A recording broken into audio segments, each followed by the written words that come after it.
Okay, hello folks. My name is Chad Nick, and today we're going to be talking about Batman.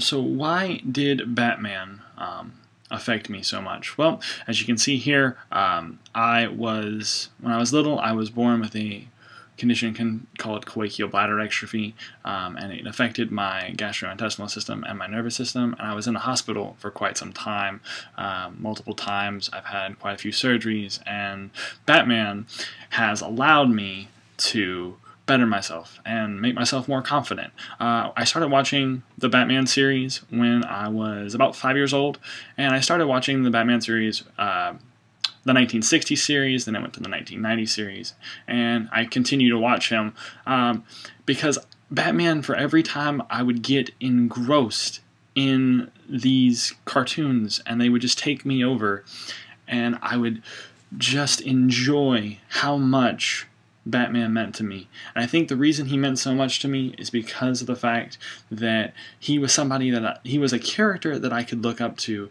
somebody that I could admire. Like, for instance, Bob Kane here and Paul Dini. These guys, they're the creators of the franchise, and if these guys weren't around, I probably wouldn't have been so engrossed in Batman. What they did for me was they gave me a sense of confidence. And here you have the opening of Batman, the animated series. This opening I still get chills at, because it gave me a sense of confidence, it gave me a sense of power. It made me feel like Batman as a human being was a way of, being traditionally powerful. All these here are obviously his villains, and I think something that speaks to them is that they are also human beings as well. Most of them are human characters, and so you can relate to them as you watch the show. There I am again, and basically Batman just gave me a sense of pride, and he gave me a sense of being, where I felt really confused about who I was with all of my surgeries and all of the things that were going on with me. He gave me a sense of meaning, a sense of belonging, a sense of power, because here's a man who's able to thwart off as many people as he wants, who's able to go out and say, I'm going to put a mask on. I'm going to not be this person, but I'm going to put a mask on, and I'm going to gain confidence. I'm going to gain power. Even though he's gone through extreme losses in his life, even though he's gone through so much struggle and strife, he continues to say, I'm going to strive for the very best that I possibly can. And I think that speaks a lot of his character as well. He knows that he's gone through struggles, he knows that he's gone through things, and that kind of makes an identity crisis for him. But at the same time, he realizes that he has to be this.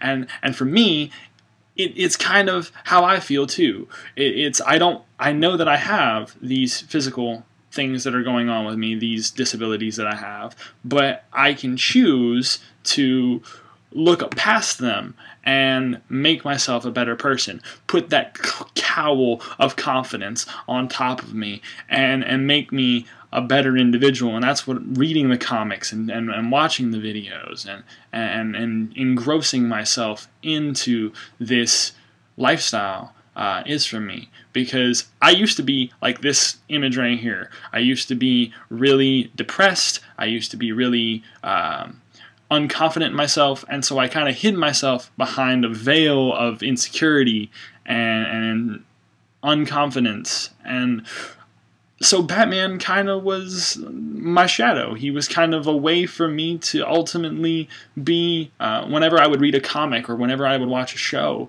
it was a way for me to kind of go out into his world and gain a little bit of confidence, gain a little bit of, I can do this too. If a man can go up against all odds, I can do it as well. Now, Batman, one thing that I absolutely love about his character is that he's not a killer. He will not take lives, and he won't break that bond of what is good and what is evil. He has all of these villains out here, all of these people that could ultimately kill him. But he decides to say, hey, look, I'm going to be vigilant. I'm going to be justice incarnate, and I'm going to deal with you without killing you, without becoming you. So I can deal with the bad things, I can deal with the stresses without dealing with being like you. I'm going to be a good person with good moral values and overcome bullying, overcome all the things that you've done, overcome all the violence and all the hate. And that's kind of how I had to go through it. I had to end up gaining confidence even through all the struggles that I had. So whether or not, you go through your struggles and you see all these things and you wonder, how can I be a better person, or how can I, be a better man? I can tell you right now, comic books changed my life. Comic books changed the way I looked at it, and particularly Batman, because here's a man who is cowed and he's hiding behind a mask, and he's able to be a good man. I went from being a kid reading these books now to an adult, and reading them now as an adult has really given me this kind of catharsis of understanding that these books really did help my life. They changed me. They changed how I feel, how I look to myself, how I actually engage people. And so I thank DC, and I thank, Warner Brothers for putting these things together and making my life better through their media, making my life better through their confidence that Batman provides me. It's a phenomenal feeling.